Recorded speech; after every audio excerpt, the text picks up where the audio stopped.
Good afternoon, ladies and gentlemen. If we can sit down and we'll begin. So today's panel, you'll see the title on the screen, Biometrics, the cornerstone of the new and interoperable security design in Europe. We have a panel of, I would say, 3 experts representing European, international and think tank elements, really combining and examining how biometrics is, to some extent, the current status of law enforcement based IT. It's the foundation stone, I would say, the cornerstone of IT systems currently and increasingly in the future as new systems be put in place. And indeed, as we move towards interoperability, as highlighted on the screen, biometrics is probably going to become more and more important in general and indeed in the law enforcement community. So we are here to discuss that today. I won't introduce the speakers. I'll let them introduce themselves in a moment. In terms of format, each of the speakers will have about 10 minutes to state their initial points. Then we'll move to some discussion amongst the panel, and then, as I say, in a little while we will open up to you for questions, discussion points, etc. I did want to present one slide, so I'm actually going to move from here to the podium, if you bear with me one moment.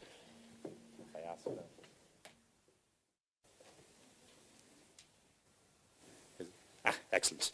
Thank you very much. So this is the one slide I wish to present in the beginning, and this is not something that I have drawn myself or depicted in a software myself.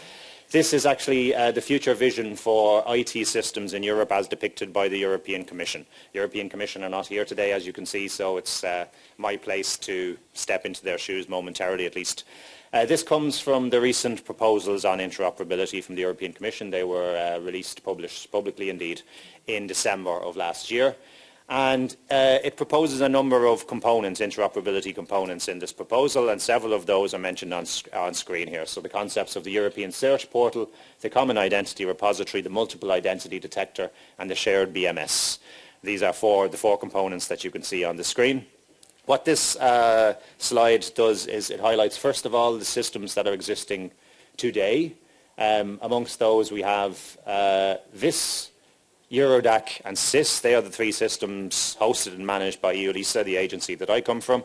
You also have, of course, Europol systems, so Europol data, as it's more correctly described right now, in the picture already today. And indeed, we have Interpol systems already in the picture today, utilised for management of internal security, border control, migration management, etc. So all of those systems are already existing. There are new systems to come. Entry-exit system EES you see on the screen, and ETIAS you see on the screen as well, and ECRIS TCN as the 5th one on the far right-hand side. These are all new systems to be developed in the coming years by EULISA. And interoperability is foreseen to somehow make connections between all of the existing and indeed future systems in the time period between now and perhaps 2023, 2024, when all of this ideally should be in place. Focus on Shared BMS, of course. The topic of today's panel is biometrics.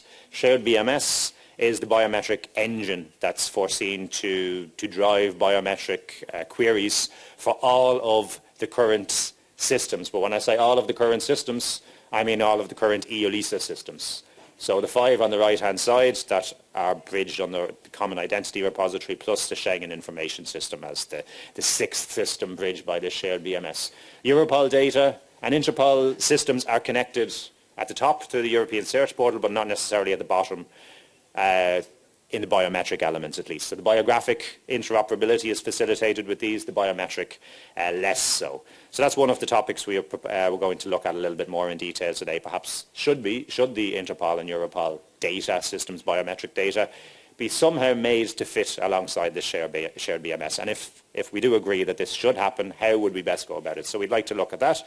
We'd like to look at the use that will be made of the shared BMS generally across the 6 systems that it's connected to, and look at some of the modalities and the different aspects of biometrics around the use of these systems, and really see how biometrics can play an increasing role in the future. So I don't want to dwell too much because I'm only here to facilitate the questions and answer session, but that was just an effort to give you a simple idea of what is proposed by the European Commission, and I imagine most of you already know that. So without further ado, I would like to hand first of all to Cyril Gu from Interpol.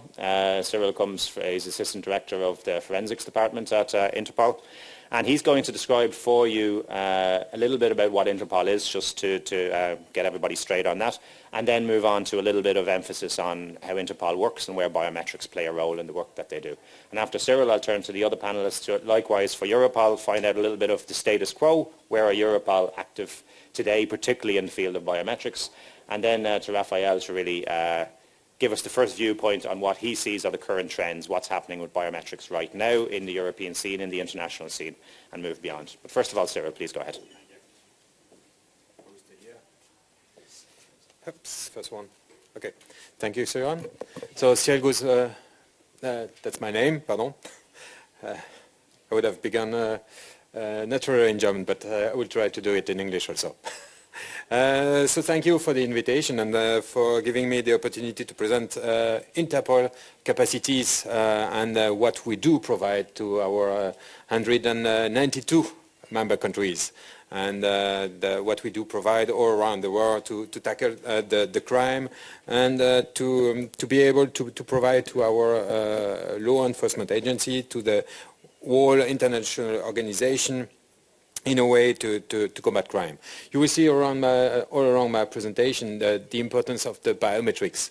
So the biometrics are a part of my activity, my daily activities, and a part of the database run by Interpol. And the role for Interpol in that field is not only to provide the database, not only to provide an access to the biometrics, but also to settle a set of standards to be able to exchange with our member countries, to exchange within the member countries, and also to give access to our colleagues from the European Union to the database in a way they are usable by the frontline officers or by the police, the end users, the police officers or the border guards on spot. We have the necessity, we do face the necessity to tackle also, to target all type of crimes and to identify the perpetrators where they are also the one arrested bearing different type of identities. That's why it's so important to share and to be able to find in the Interpol database all the information related.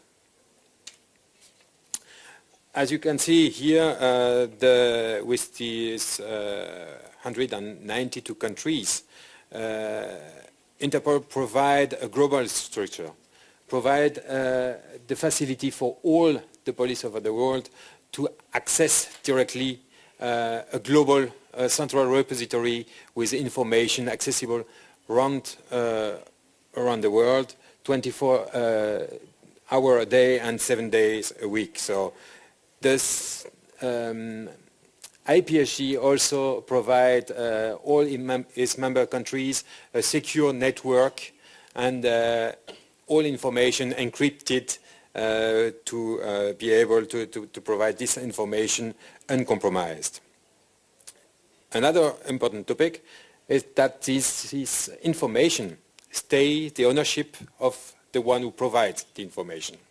And for each information, it follows the rules of the processing of data, and we do pay attention to the restriction given by all the countries when they give this information to Interpol.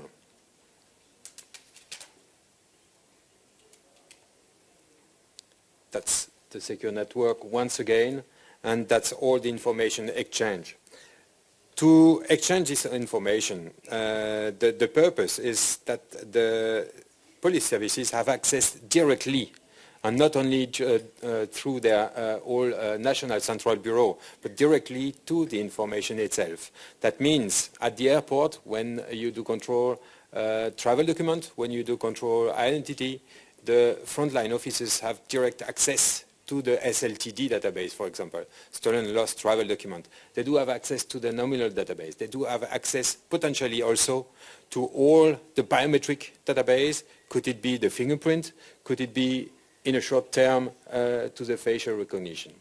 We do face with EU-LISA also the ambition to give this access to the biometric also to all European law enforcement through a dedicated hub and through the MBS that you presented, and also through a universal message format that would allow all the end users to access directly Interpol biometrics.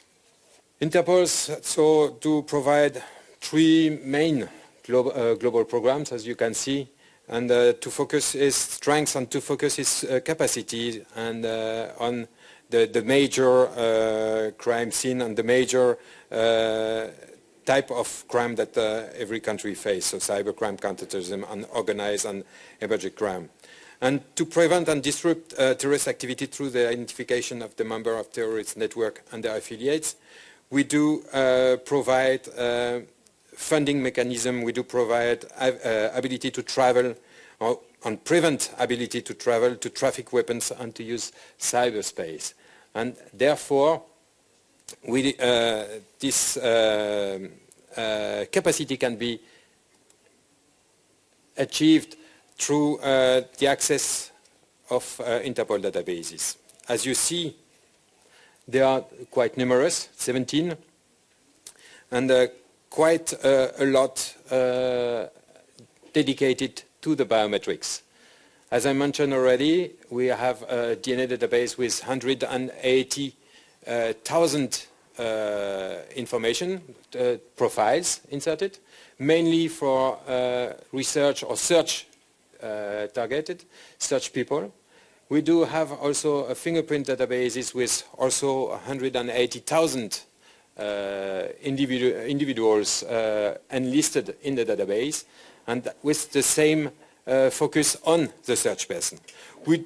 Interpol do not want to be the central repository for all its member countries' databases.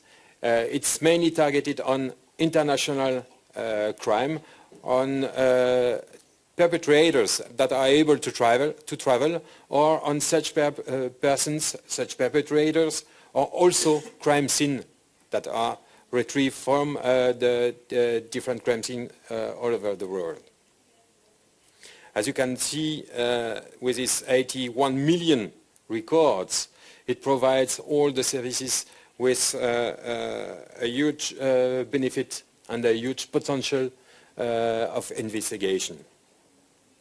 And once again, I won't go through, but 13 million search per day, it's already quite a lot. And each time is through the dedicated and secure network. The way it's provided to Interpol is also interesting. And in each of the notices, in each of Interpol notices that do reply to the Interpol constitution and to the rules on processing of data, you have the possibility, and the police, the local and the national police, do have to fulfill some criteria, and one of those criteria, possibility to insert the biometrics of the individual searched. In the red notices, for example, we have the possibility to insert the pictures, to do facial recognition, and we do run facial recognition within Interpol every day. We do have quite a lot of success in that field, with only 42,000 pictures enlisted, and these 42,000 pictures mainly come from the red notices sent by the member countries. We do have questioned all our member countries for giving us the authorization to use those kind of data, the pictures, and not all replied positively. So we do face some local regulation, some national regulation that avoid the pictures to be enlisted in and used in Interpol facial recognition system. Yellow notices, for example, that's for the missing person, and that's something that can be used quite easily. What I want here to underline is the importance and the importance of the network of Interpol, but this network is only useful if we do get in a 4 phase if we do get the information that are searched. There is a French expression regarding it, that's the auberge espagnole. You just find in the auberge espagnole what you bring in it. If you don't bring anything, you won't find anything. So that's very something that we want to target on, that's something that we want to underline. It's all the more useful if the country do contribute massively to the database with dedicated information, with information that are useful for their own law enforcement, own staffs. So, and that's also why we do want to enhance our capability to target and to reach the end users, the frontline officers, the border guard, the patrol officers on the spot.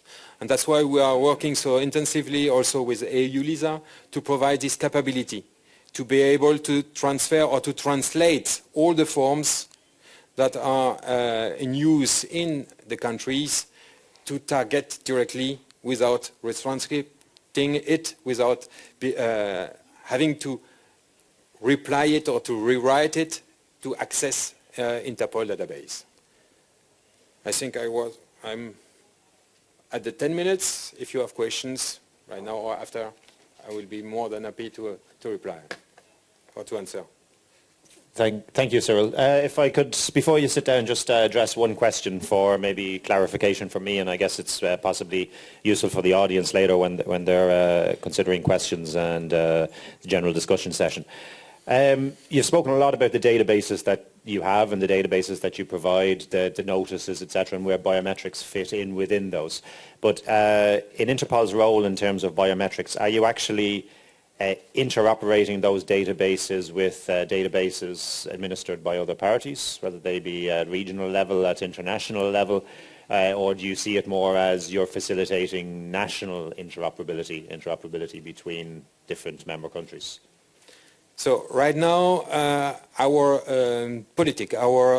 way to proceed is to have the Interpol the database, in Interpol. We do get the information for the country, and we do run the database that are given back through the Interpol information system. So we do have central repositories within Interpol, and they are given back. That's the nowadays stand. The medium term and the longer term perspective, especially for the biometrics, would be to firstly to create regional hubs for the regional law enforcement agencies to have a regional access to the database, and then in the longer term through a dedicated biometric hub within Interpol to have contact with the national database. But for that we have to convince all our member countries.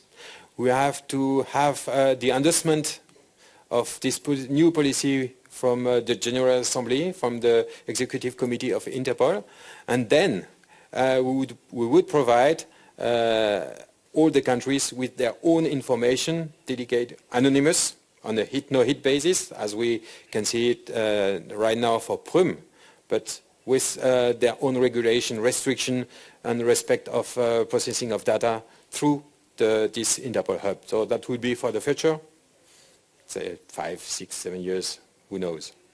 Okay, thank you. So an international PRUM, if I understand it correctly. Very, very interesting. Let's move on to Chris then. Chris Klebeck comes from Europol. So we're moving from the international dimension of Interpol to the law enforcement and police cooperation element of the European Union, facilitated through Europol. So if you could maybe respond to what you've seen from, or what you've heard from Cyril, identify what might be similar for you, what might be a little bit different, and generally identify what you're doing with biometrics in Europol and maybe any challenges you face and would like to overcome in the coming years. Thank you. Yeah. Thank you, Karen. Thank you, Cyril. Also, good afternoon. My name is Chris Klebeck, and I'm head of team at Europol. We are in charge of business product management of key operational systems. available to member states, being Siena as a secure communication system, Europol information system as a central database where countries can insert data and can cross-check data, and also Europol platform for experts, which is kind of police Facebook to share knowledge among different communities. But today, actually, subject of this panel are actually biometrics. And I think it's quite easy to answer the question why we need biometrics, because they uniquely identify a person. Actually, just to give you an example here, I don't have any slides, apologies for this, but I will use this one. Just, if you look at this, there's a spelling mistake in my first name. Yeah. And I assume the colleagues from the European Police Congress, they had quite a lot of time, you know, like still to prepare the participants list and so on. Our frontline police officers, they don't have sometimes, usually they don't have time, I would say. Very few of them have time to really cross-check it very exactly. So if I was a subject of a European arrest warrant and on Schengen information system, perhaps I would escape justice just because somebody made a mistake in my first and family name. So that's why probably you, Lisa, and Commission is now investing in AFIS, in Schengen information system, so that you can cross-check not only the biographic data, first name, family name, date of birth, but also my fingerprints or facial image. What we've been doing at Europol, traditionally we were not focusing that much on biometric data. We were working mainly on biographic data. As you probably know, the headquarters of Europol is in the Netherlands, in The Hague. We have 27 member states, unfortunately, because Denmark opted out just last year. But we have also around 20 cooperation partners all over the globe, so United States, Canada, Australia, Colombia, Western Balkans, many cooperation partners. So the added value of Europol is actually that we try to support ongoing investigation, something not really perhaps frontline wanted persons like Interpol does, but to support ongoing investigations which are currently in Europe or outside of Europe when they have links to Europe. In this respect, we also collect biometric data. We collect fingerprints, DNA, and recently we launched also a very interesting project on facial recognition. In terms of fingerprints and DNA, we collect mainly biometric data related to top criminals, top terrorists, and also latents or stains coming from the most significant scene of crimes. As you can imagine, the first group is more for identification, the other one is more for to link basically, possibly in the future, offenders to this unsolved crime or scenes of terrorist attacks. Our AFIS, we just changed a provider of the AFIS, is quite powerful but has one big limitation. It's isolated. It's not connected to anything. So we have a standalone database where you can actually send us a Siena request, and you can ask their colleagues at Europol, do you have anything on this guy, or do you have anything on this DNA, you know, which was seized at the scene of crime? And this limitation actually pushed us already a couple of years ago to invest more in biometrics. So now we have a small, let's say, small unit. We have one fingerprint expert. We have a memorandum of understanding also with the Dutch police.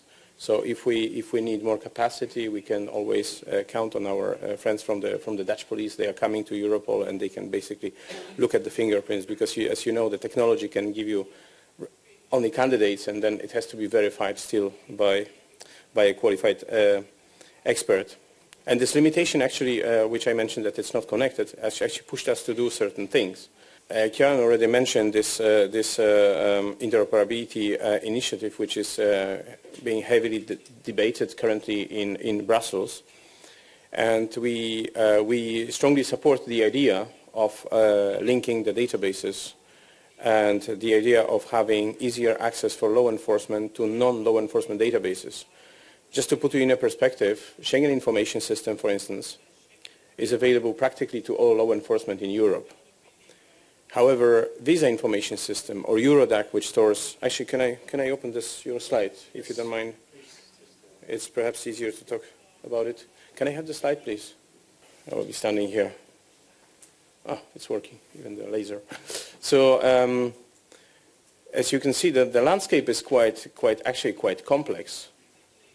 And it's very difficult for law enforcement to get access to some of the databases, especially the administrative databases, which were created not as a primary purpose for law enforcement.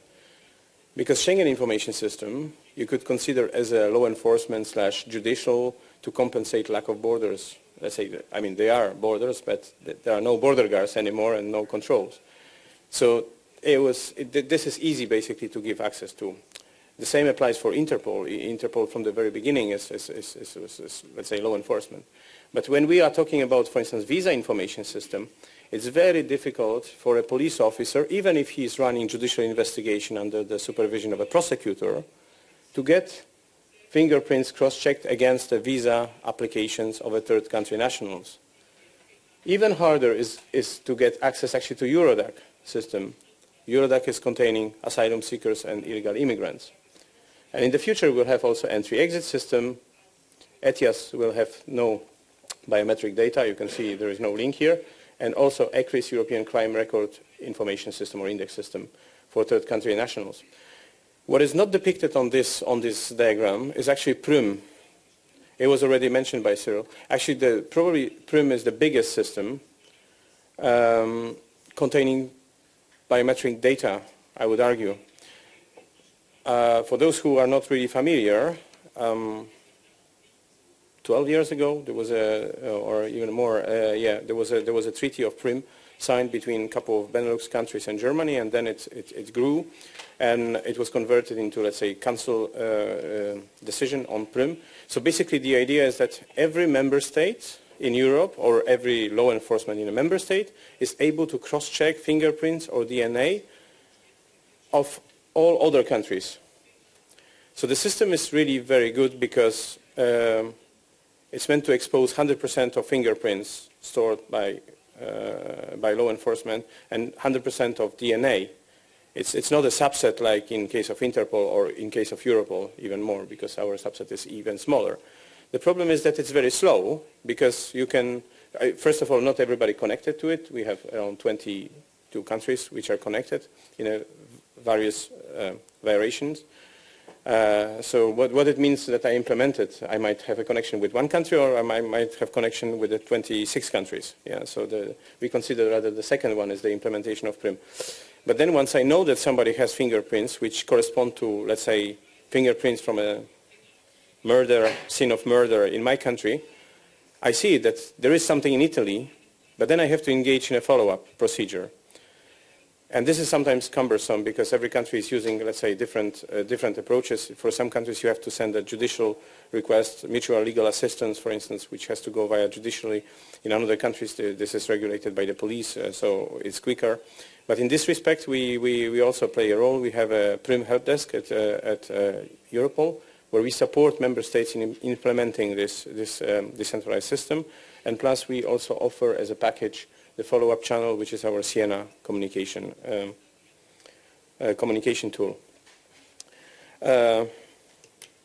Talking about further about this system, so the PRIM is not here because PRIM is decentralized, and it would be very difficult to actually put it into the picture, because PRIM is to support on investigation. So it's very complete. If I send a query in the future, I will have 100% certainty that there is a person or there isn't a person in member states which correspond to my fingerprints or my DNA profile.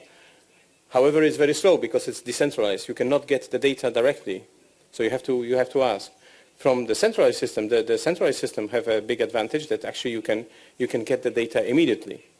But of course, the problem of the let's say, of the interoperability, that they don't talk to each other, or that they were created as a silo. Just to give you an example, UMF was mentioned, Universal Message Format. That's a program which we are running for a couple of years already, together with Germany and 16 member states, and EULISA, Interpol, and Frontex. That's the idea of having common language for computers so that they understand what was meant when you interconnect them. Just currently, if you look at Schengen Information System, for instance, the Schengen Information System is talking about family name. Visa Information System is talking about surname. And if I'm not mistaken, the Eurodac proposal, Eurodac doesn't contain yet any biographic data, but somebody came up with last name. So last name, surname, family name. The same things for people who speak English, reasonably good, but for computer it's a completely different thing. And for our IT experts who have to map the systems, it's creating really a headache. Is it the same? This is just a very simple example, but you might get to by far more difficult fields. Okay, my last point is what is our role? We try not to duplicate efforts. So Interpol is very good already in biometric data. What does not exist here on this picture is actually, if you look at the systems, those systems, except for Schengen Information System, they all talk about third country nationals. So there are no Europeans. In Visa Information System, obviously no Europeans, because I don't need to ask for visa to go to another country. In Eurodac, of course not, because we are not, we cannot ask for asylum, being members of a member state. ECRIS TCN, it's on third country nationals. And then ETIAS is a travel information and authorization system. It's also for the visa-exempt countries, but to travel basically from outside. And the same for entry-exit system. In the future, once it's implemented, it will be storing, people who are coming in and going out from Schengen area, but who are not actually Europeans. So all of them, except for Schengen Information System, they are talking actually about some people who we don't know very well because they are coming from outside. And here we see our role as Europol as a bridge between Europe and the rest of the world. Actually, Interpol is already doing a lot in this respect, but on a subset of data, and Interpol also, for various reasons, has no access to the large EU systems. So in this respect, we could play this role. Currently, we have already legal possibility of accessing biometric data in Eurodac or Visa Information System. I guess also for Schengen Information System once it's implemented, and we are also envisaged for entry-exit system. We currently have not yet implemented this technically, but still we have some agreements with the host member state, meaning the Netherlands, that they do us a favor, actually do favor for the whole Europe, that they can cross-check biometric data belonging to very, very bad terrorists or criminals who might be coming to our area against the large EU systems, because otherwise you would have not detected it. So this is basically how we see our role. As you can see, we are not part of the shared biometric matching service, but we are in the discussion with the Commission, with EULISA, with member states, actually to be part of this. And very important point, the last one, for those who are from law enforcement, we never share any data, biographic or biometric data, with third states like United States, Canada, Colombia, Western Balkans.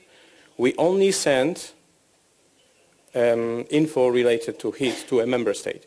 So if there is if we get, for instance, profiles of top terrorists from the United States, from the FBI, we cross-check, we find something in Eurodac, and in Eurodac it corresponds to a person who is actually currently in Austria. We will not inform US, we will only inform Austria via our liaison bureau, suggesting them to get back to the United States for full information, because usually the other part might be classified. Yeah? Something what we are not dealing with directly, only in case of a hit. So this is very important to understand, that even though we are playing this role of a bridge between third states, where the persons are coming from, basically, and subject of these systems, we never reveal anything directly to any third party. We always go first to a member state, which actually inserted the guy, which is the owner of the data. So that's it for me. I'm happy to take any questions. Thank you. Thank you, Chris, for a very interesting intervention. I would just also have one kind of question, and I thought it was a very interesting distinction you made with the presentation from Cyril and from Interpol, the fact that they are operating IT systems where they're actually sharing biometrics for the purposes of, can I say, watch list, where there are particular people who have notices associated with them, and maybe there's facial recognition being applied to that. So you have a small database of biometrics of particularly bad guys, those who are subject to Interpol notices. And I don't really want to get into the privacy question immediately, but when you're talking about investigations, which is the distinction that you made, you're talking about having larger databases of biometrics on, I would suppose, large categories of people, or many, many more people, so that you have a reference biometric when, for example, there's a crime scene there. Do you see that as something that we should be concerned about, something that's, by its very, very nature, something more of concern, that we have to take biometric samples from a wider audience for the purpose of investigation compared to watch list purposes from, let's say, all third country nationals that might be reflective of Europe at the moment, or is it not an issue to be concerned about? No, it's a very relevant question. We try to, I mean, we might go to the next stage, where we will be doing something, more proactively in terms of watch listing. But actually, currently, for instance, we are engaged very much in having one consolidated list of foreign terrorist fighters. And this is, for instance, a burning issue for the whole Europe. As you know, that the Islamic State is losing. So many people who went there, got their skills, got even more radicalized. They had to be already radicalized to go there. Nobody goes for fun there. Yeah? They might be coming back. I mean, they are coming back. We know that. Yeah, and we have to be prepared for this.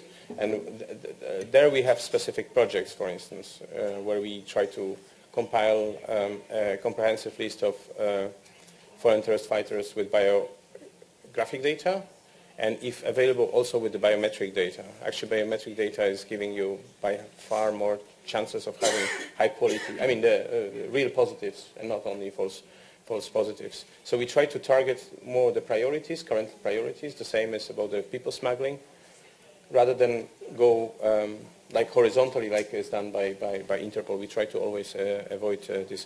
Inevitably, one person might be a subject of a red notice of Interpol, subject of European arrest warrant sitting on Schengen information system, and subject of analysis by Europol, because there is an ongoing investigation.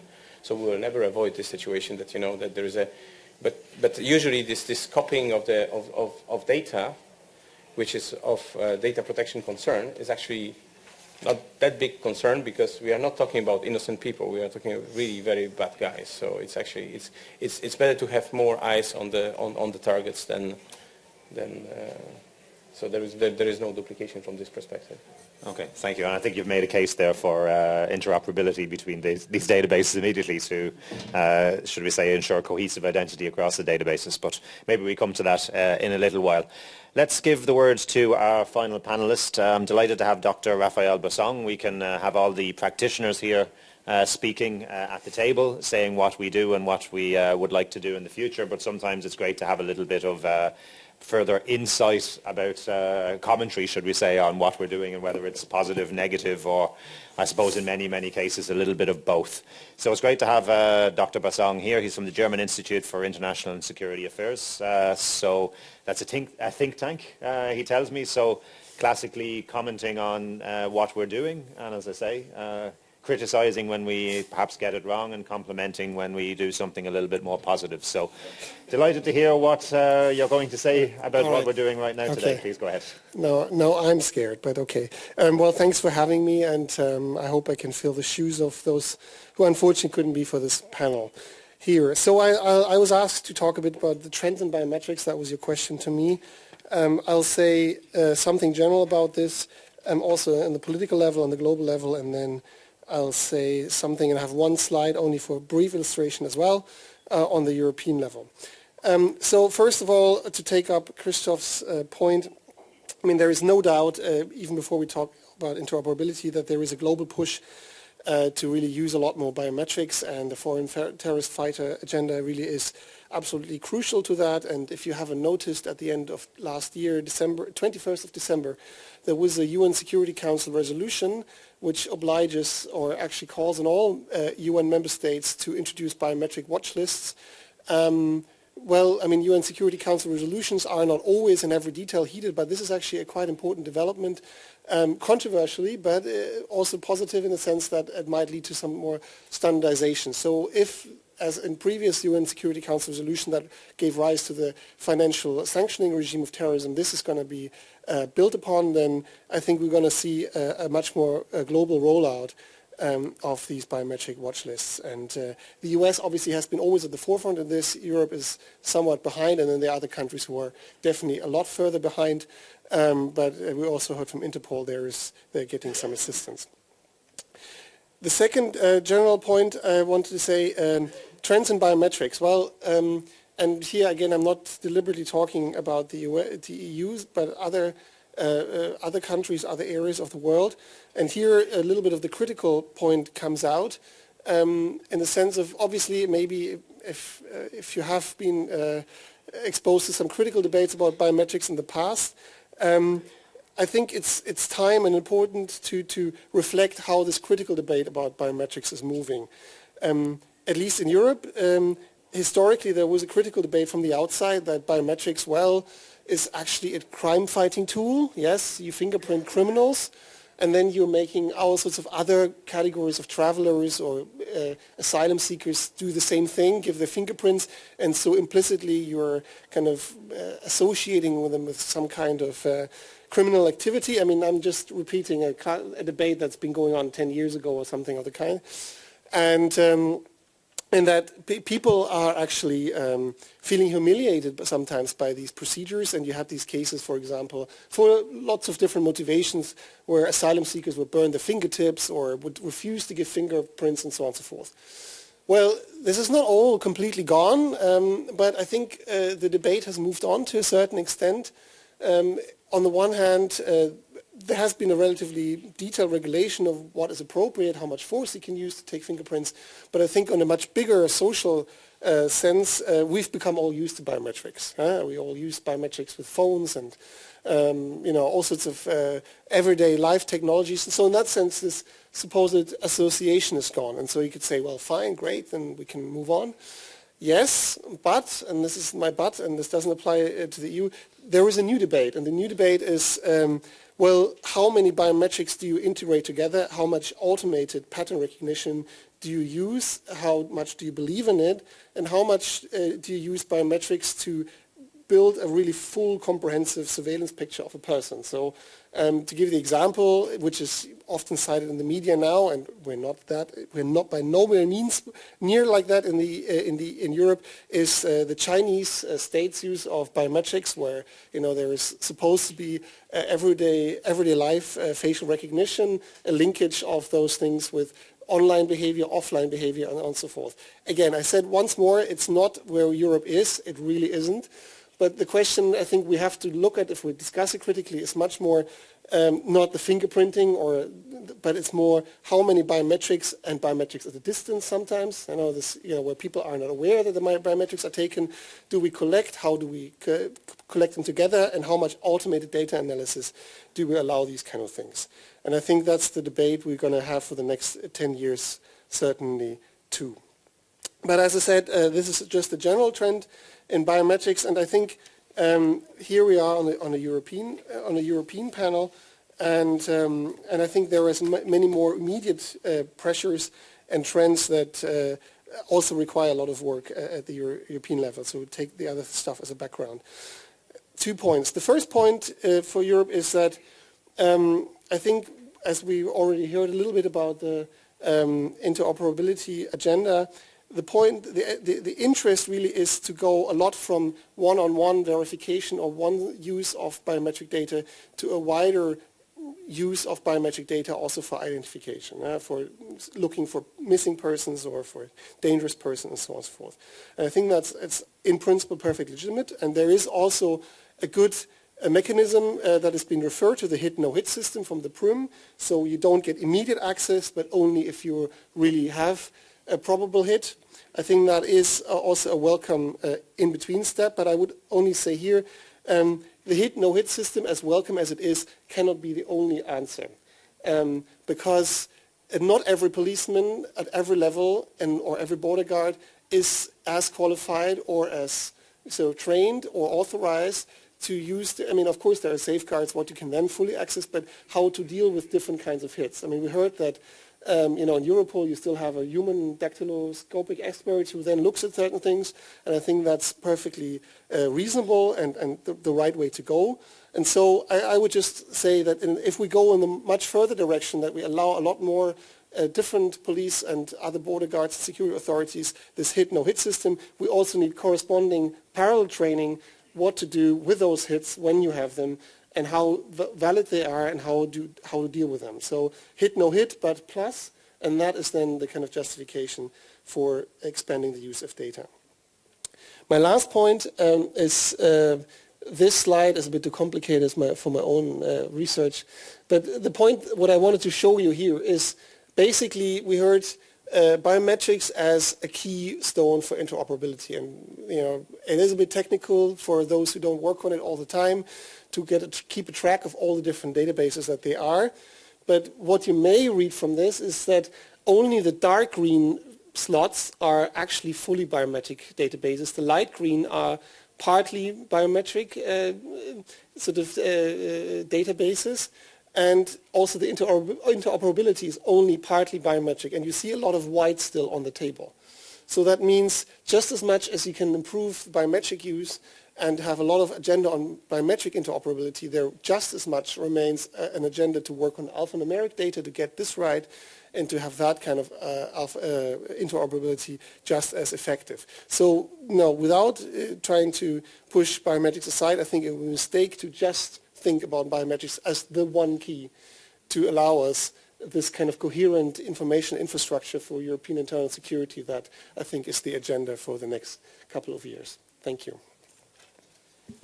Thank you very much. Very, very interesting points, and I think quite a nice balance between the small criticism, and I say small because it was small and probably fair in many cases, and also a general overview of the trends. So that was very, very welcome. The point you raised about surveillance, facial recognition, the Chinese model, etc. It's quite interesting, and I'm sure it's something that the audience would like to consider as well. It's something that I suppose if you're coming from a law enforcement background can be quite attractive, in some ways at least, the fact that you can have sources to track people should you require the need to identify if a particular person was in an appropriate location at a time, and otherwise let's say CCTV footage can be simply deleted or non-utilized.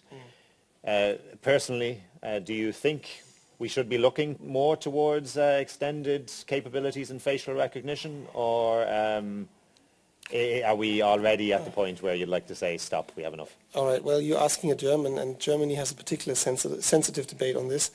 I don't think you can say we have full scale and on every front enough of this kind of technology. I think there are some areas where, at least with mobile installations, I mean, this is, for example, the debate you have in Berlin here, that we don't have a lot of fixed CCTV, and I personally think that is actually fine, but I can see the room for more mobile situation-specific CCTVs for this kind of purposes. But I think on the bigger point of view, the difficulty here, I mean, from an outsider like me, is sort of course, the debate easily gets very polarized between the law enforcement and, the normative critique on the other side. I mean, so where to strike a reasonable balance? I think with all respect and also acknowledged need for in some urgent situations to really track down somebody. Yeah? I think it is a bigger cost to have a structurally full-blown, everywhere rolled out system where you can, if you want to, monitor people all the time. I mean, it is not the traditions of our liberal democracies, and it doesn't have to be sounding alarmist, but I think we can just say it's not our tradition, and we live actually safe lives. And I don't think that while there are right concerns to catch certain sort of foreign fighters and perpetrators when we kind of control them, maybe at the border or when they register as asylum seekers. I think I can see the reasons for running these kind of biometrics against watch lists, but to cover the territory and monitor and try to pick up on the face anywhere, I think is not what would be proportionate for the threat we are facing, even after the IS.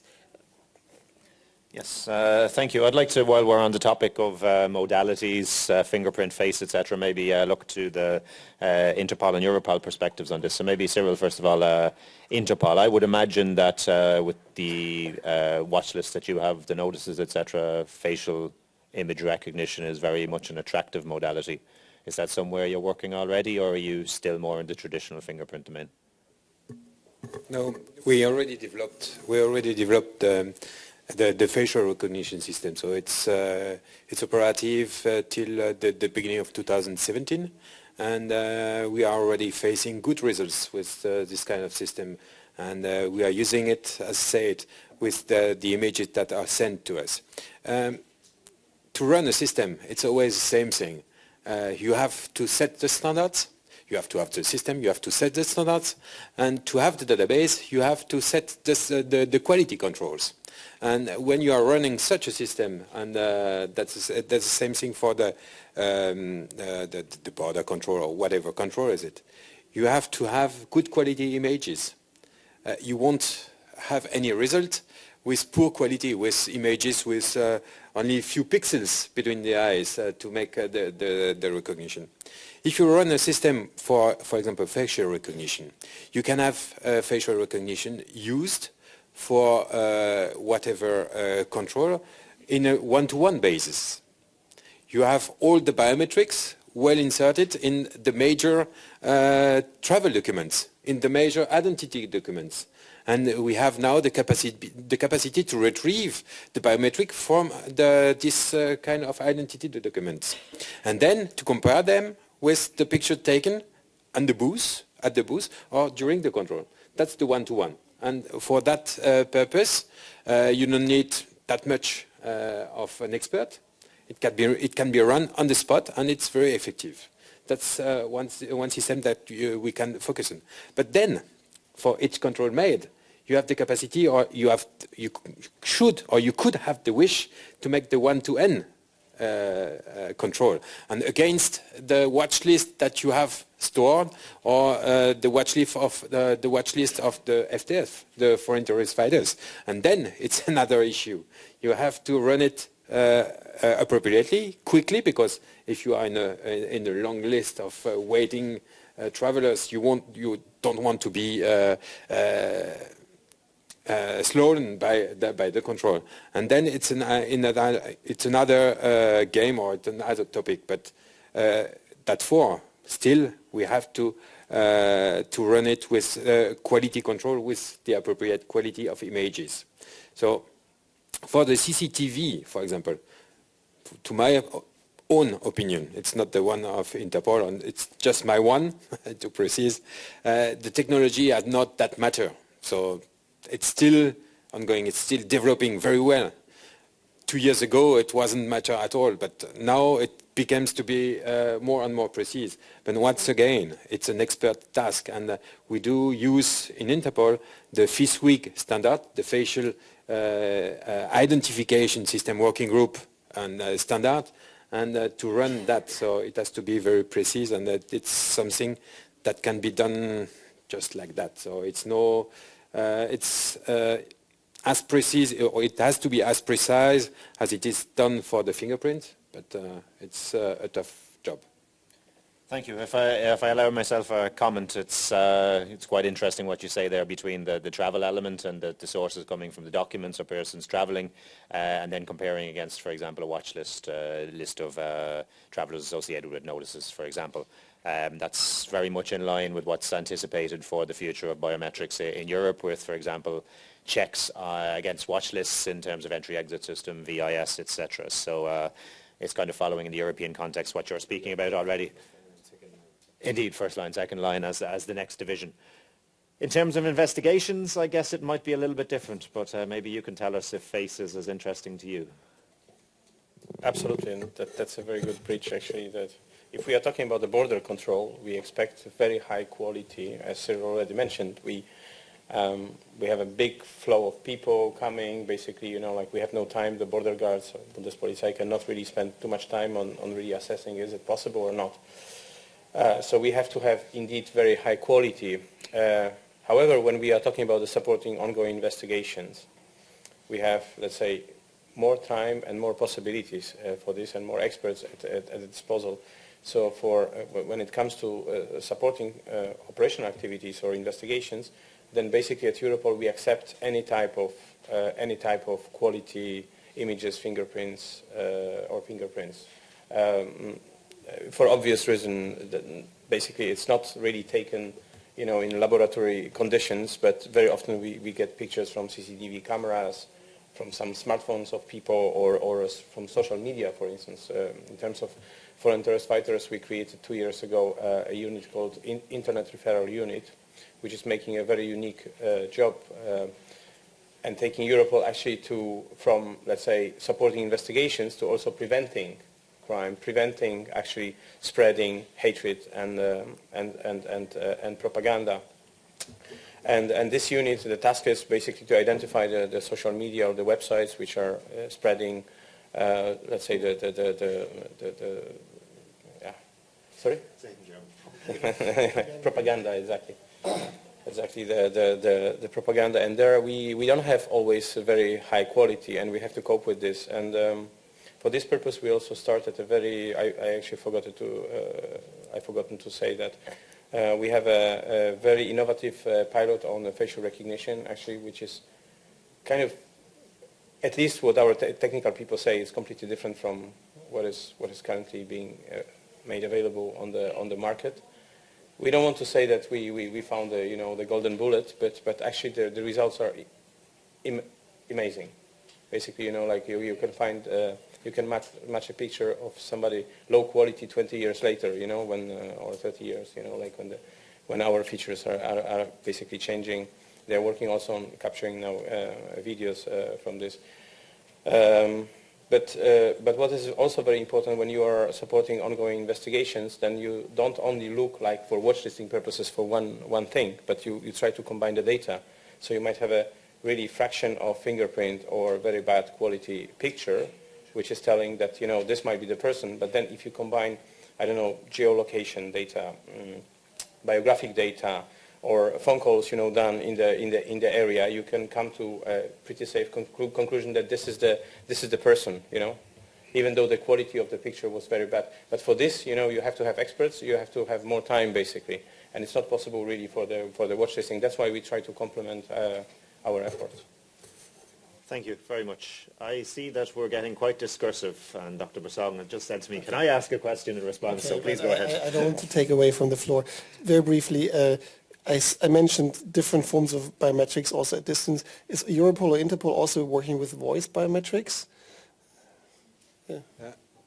We do provide it for short, a system of identification of the speaker. So it has been worked out with academics, with universities, and also with some vendors. And that's for now. It's still a project, an ongoing project. It's pretty hardened, so it's pretty serious, of course. And it will be, the purpose is to give the investigator a tool to make a first detection. We have to be cautious about it because, as you might know, the voice is not like the fingerprints, or it's not like iris. The fingerprints are made with in utero at the 15 week from the baby, and it remains the same all the lifelong. For the voice, it changes between the voice of a child, the voice of a young adult, a voice of an elderly man. It changes all its lifetime, so it can be compared as easily. And for each voice comparison made on a forensic way, you have to compare the two samples that are very close one to the other. from the time of the speech. So that's a good tool. What we achieved, that will be something very useful for the investigator. It has to be, once again, as it was said by Christophe, it has to be compared, it has to be structured with other evidence. And that's the evidence of the investigation. Once again, that's our task, that's our daily job, to give information, and then this information are cross-checked with other biometrics, with other investigation information. So that's a common police job. Thank you. It's a good question. I'd like to extend the same question regarding voice biometrics maybe to Chris, and also if you could just even reflect a little bit more on when we're speaking about generally biometrics as the cornerstone for future internal security. Do biometrics like voice come into the picture for you? Yeah, for the reasons which are already mentioned by Cyril, it's a little bit more difficult. Actually, already now, we are kind of, there are many providers now of the facial recognition software, but still for law enforcement, if you go to, I don't know, the Dutch biometric service, they consider fingerprints as a 100% identification, while face, it's still investigative lead. Which is not 100% identifying a person, and I think the same is all over the place. Even more with voice. I mean, voice, it's changing. We don't. I mean, probably the picture of a person is more common than voice in capture. I know that we have a couple of investigations where we support, but honestly, more expertise is in the member states. I know that almost every central laboratory has a phonography section, which is usually, dealing with blackmailing and the phone calls and then comparing. But this is more to prove that actually this person, who we identified through other means, said that, rather than cross-check this voice against millions of other voices. Absolutely. So this is a little bit different. I think that with the advances in technology, we will go to the stage, and the more voice we store somewhere. I don't know how, but it might evolve. But there are some also other biometric data. For instance, iris, which was already mentioned. Iris is uniquely identifying, and my iris is stored with the Dutch biometric. Actually, border guard for the purpose of entering to the airport. So we have a kind of privilege card. You look in this and it opens the gate. It's called Privium. And I know that, for instance, the Americans, they are whenever they also collect iris. At Europol, for instance, just for you to know, just that it's for a different purpose. It's for accessing control. I think we were the first building in Europe which is actually checking vein structure. We have it since 2011. So whenever I go to Europol building, I have to first batch and then put my hand, and then it's checking a couple of times per day, whether it's me. The same, here and the hand. And if you chop off my hand, the veins will instantly change the structure. So you will not be able to enter even with my hand. While you can do it with my finger, if you have a fingerprint recognition system. So the technology is evolving, and we might go to some other biometrics, and also the way how we walk, for instance, like that's already being used for specific cases. Yes, indeed. Possibilities are numerous, I would say, and while we may look to the future of biometrics, the precise nature of that still remains to be clarified, I suppose.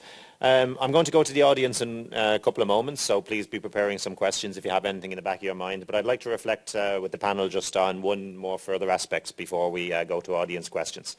And this is on the topic of identity fraud more than identity. We haven't really touched upon it, and I think it's important in the context of biometric usage.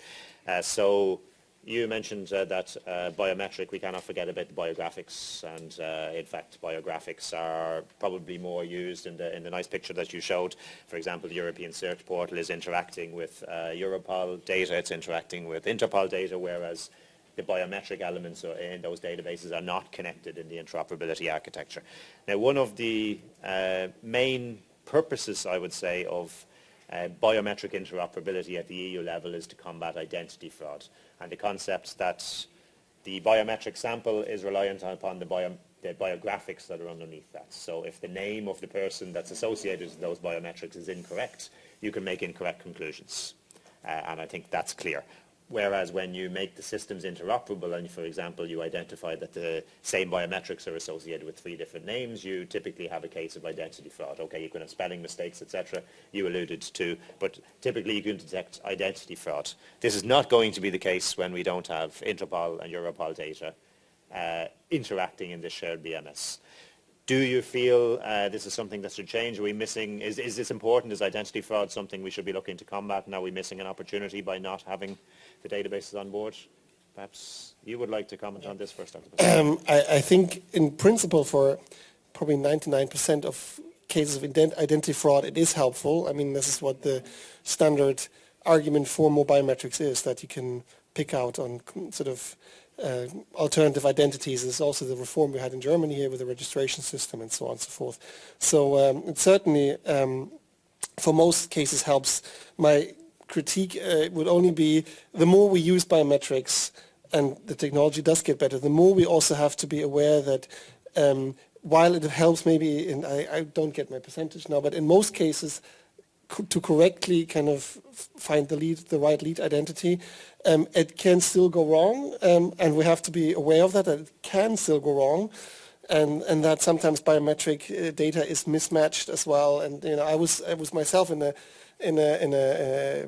where there was I was talking to a caseworker who registered migrants and or asylum seekers, and it just happened at some point to them that they kind of just mixed up the data, and then the fingerprints were linked to a different person just by mistake. So that's one thing we just have to be aware of. It's rare, but it happens, and then we have to have methods to kind of address that. And the second is the more we use biometrics, the more there is an incentive to cheat on that as well. So that doesn't, again, invalidate the use of biometrics, but there is more and more reporting on, people who kind of print out false fingerprints and have all sorts of other forms of spoofing. I mean, it is rare, but it is possible. And I think the more we use biometrics, the higher the incentives we'll get to become better at that. So just to balance those, that in most cases it really helps to detect fraud, but it can also still kind of, we have to be ready to accept that in some cases there may be real biometric fraud too. Yeah, I would contend that multi-biometrics and multiple database entries would help to combat that, but it's definitely a fair point. Chris, Cyril, do you have any comment on identity fraud in relation to what you're doing?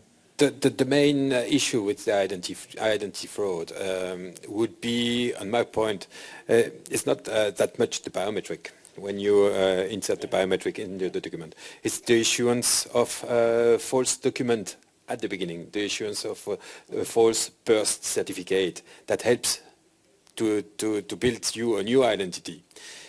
Within Interpol, for the law enforcement, we do provide some dedicated database with original document, genuine document, or database with the capacity to detect what are the fraud made on the major document, or also a dedicated database for law enforcement, uniquely for law enforcement, to see where the security measures or where the security figures on the document are, just to certify that the document provided is a genuine one. The only one issue is that when you get a new identity document, it's in Europe, rarely the police and the law enforcement that deliver you the document.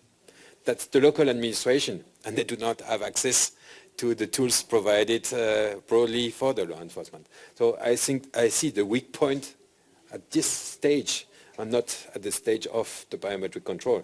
If you see in other countries, India, for example, they do register more than 1 billion of their citizens with the 3 biometrics, fingerprint, iris and face, to ascertain the identity of one person at the stage. So, do you feel that interoperability between, for example, a EULISA and Interpol databases would help to combat identity fraud in any way?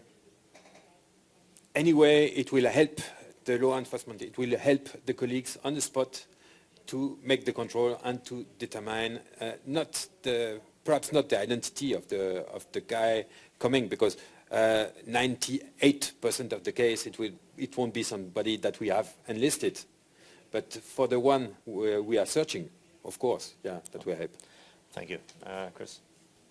Yeah, just, if I may, just 2 points, perhaps. You know, if you, I would argue, actually, I would say that increased usage of biometrics can help on many occasions.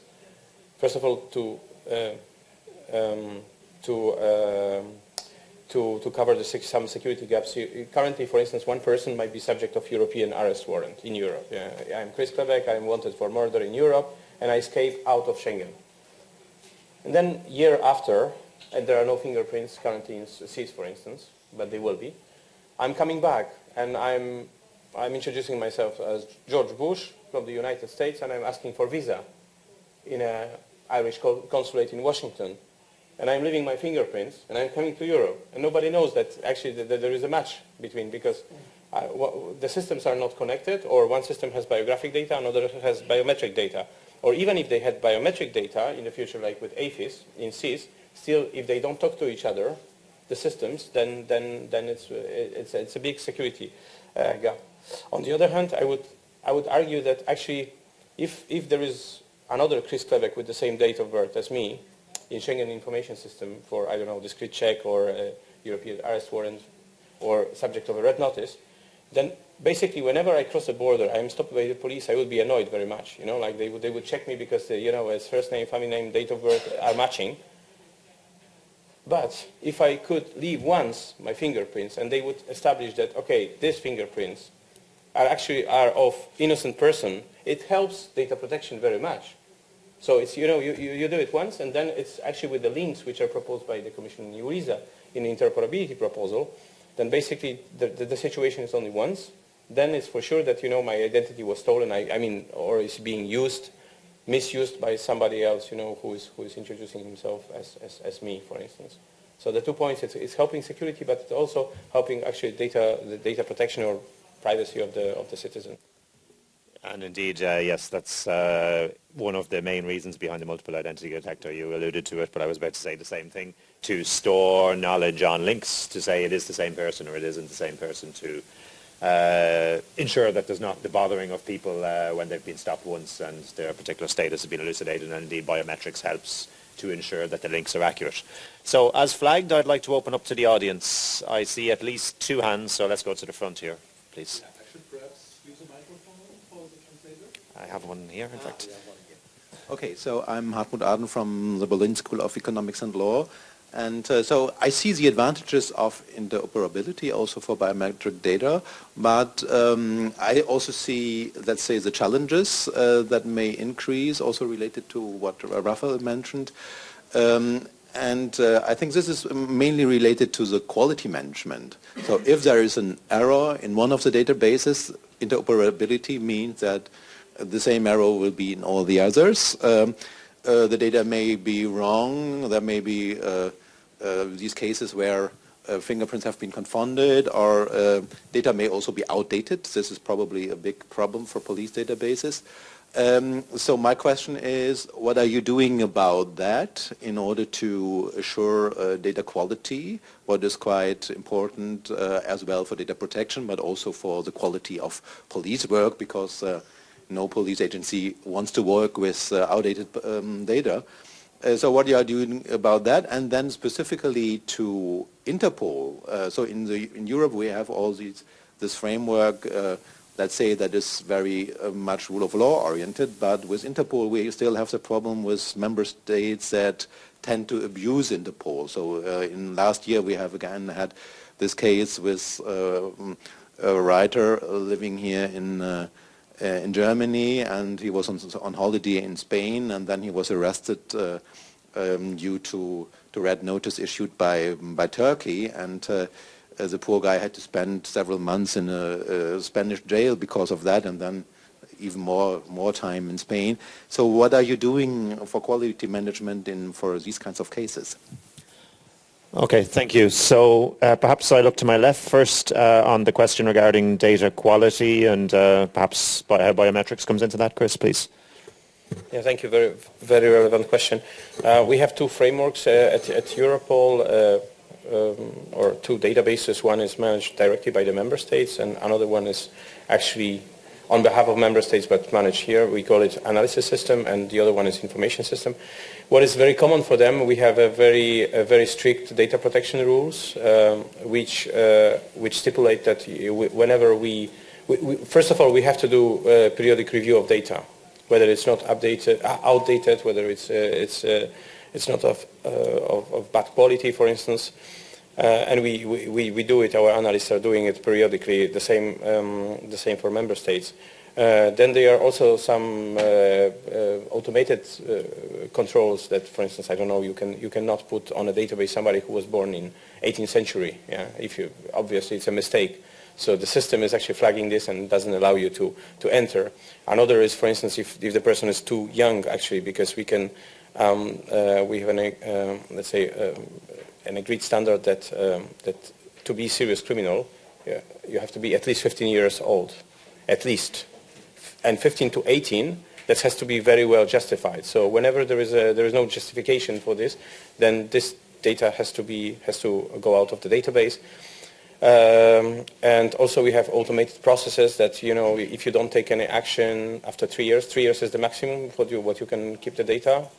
And then you can extend it, but it has to be a human decision, basically. So it's an analyst or a member state, you know, which is extending. But if you don't extend, it will be warning you 3 months before.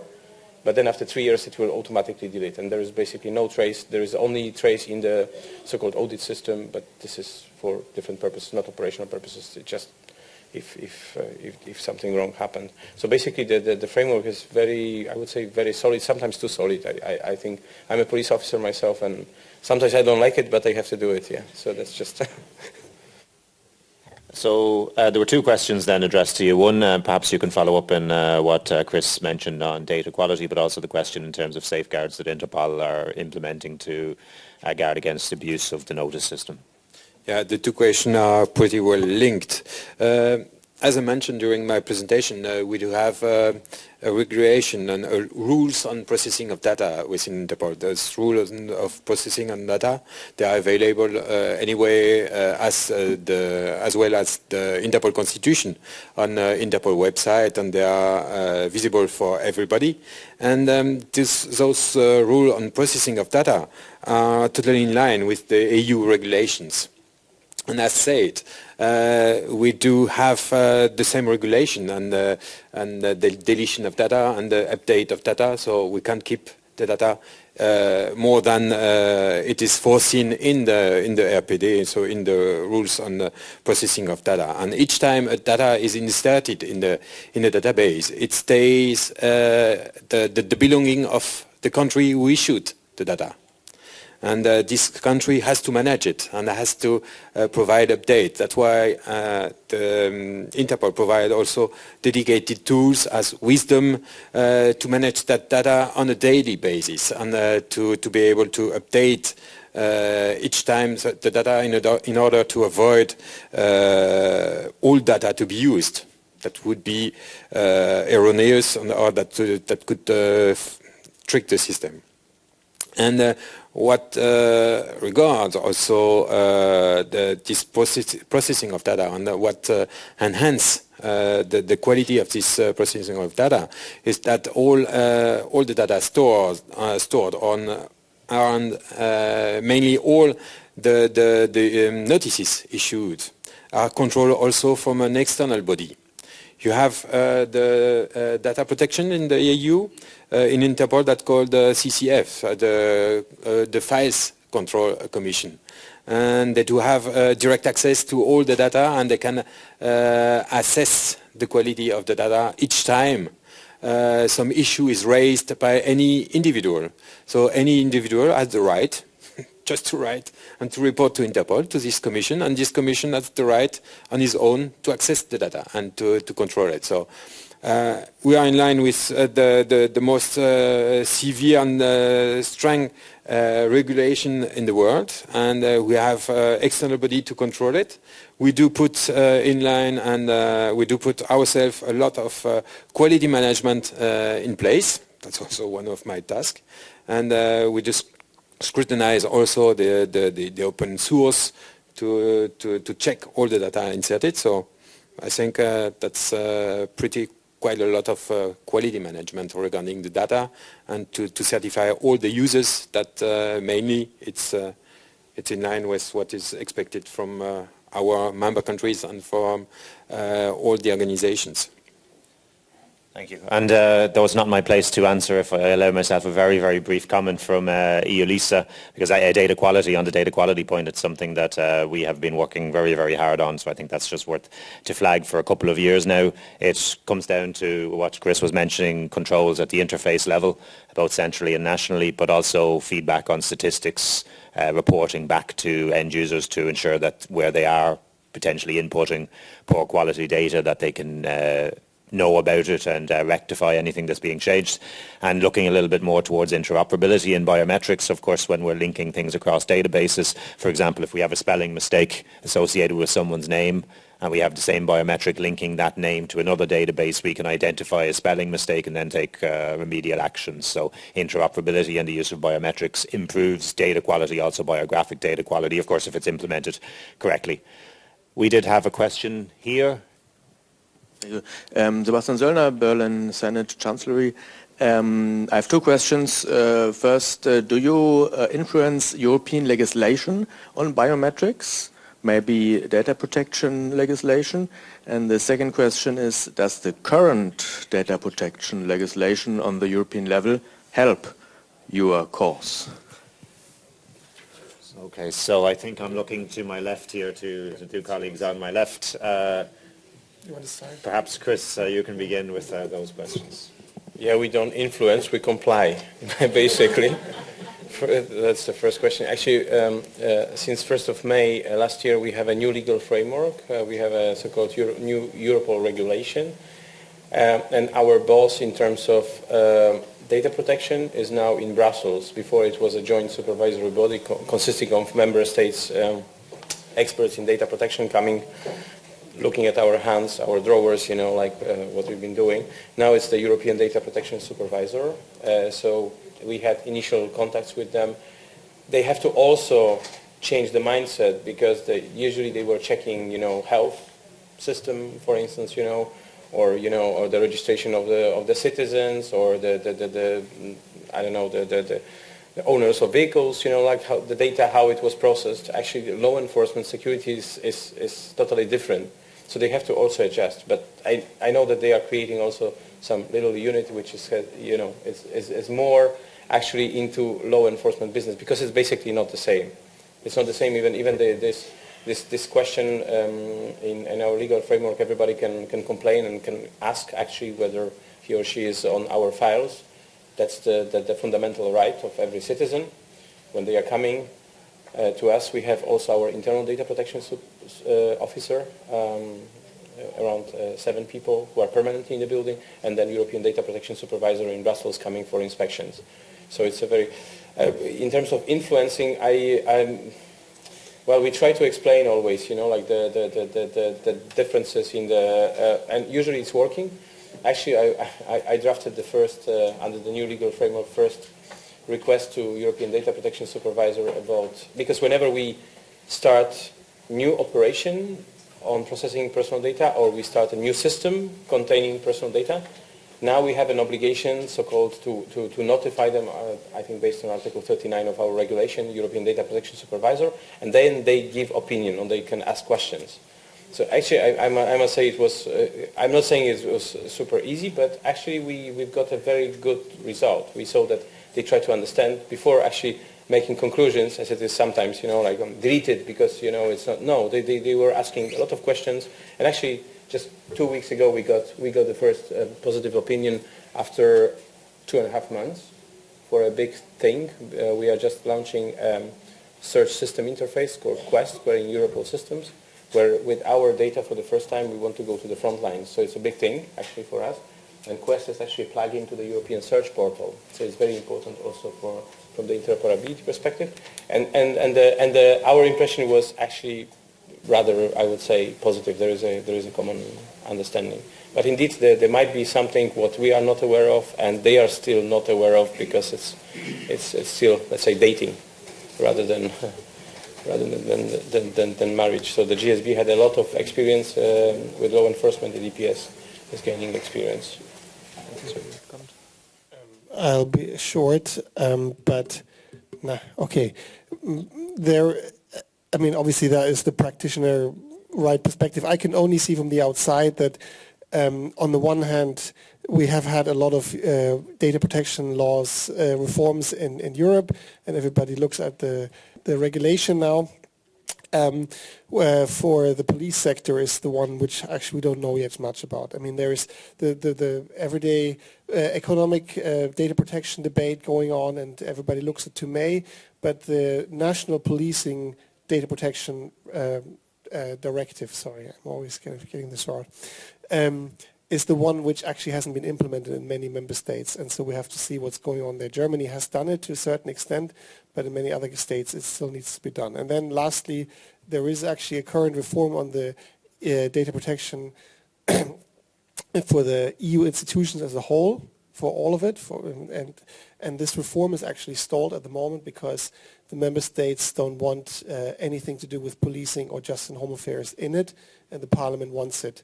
And so in the future, I don't know what's going to be happening.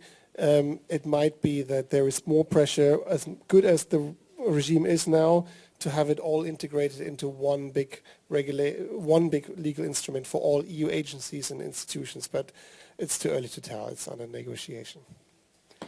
Thank you very much. I see we're out of time, I'm afraid, so thank you for the questions. Should you have any further questions, of course, we are all here, I think, at least for this evening, so please address us afterwards.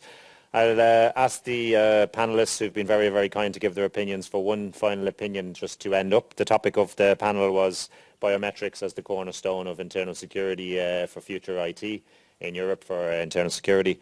Yes or no, in no more than one sentence. Do you see biometrics as the cornerstone of future IT for internal security in Europe and indeed globally? Yes, no? Chris? Yes, absolutely, and we see it already on the national level. It's very well developed. What is missing actually is the international component, let's say, for this from our perspective. It's certainly happening, and as I said in my presentation, there are more elements that need to come together for a coherent EU IT infrastructure, I think. Cyril? Yeah, of course, biometric is an essential component of each investigation, and also more than that, of each law enforcement work. So I would say that definitely it's a key point for our work, for our daily activities. Okay, thank you very much. Once again, thank you to the panelists for all their expert opinion. I hope you enjoyed the perspective shared. Thank you for your attention. Thank you for the questions. And enjoy the rest of your evening here at the conference. Thank you.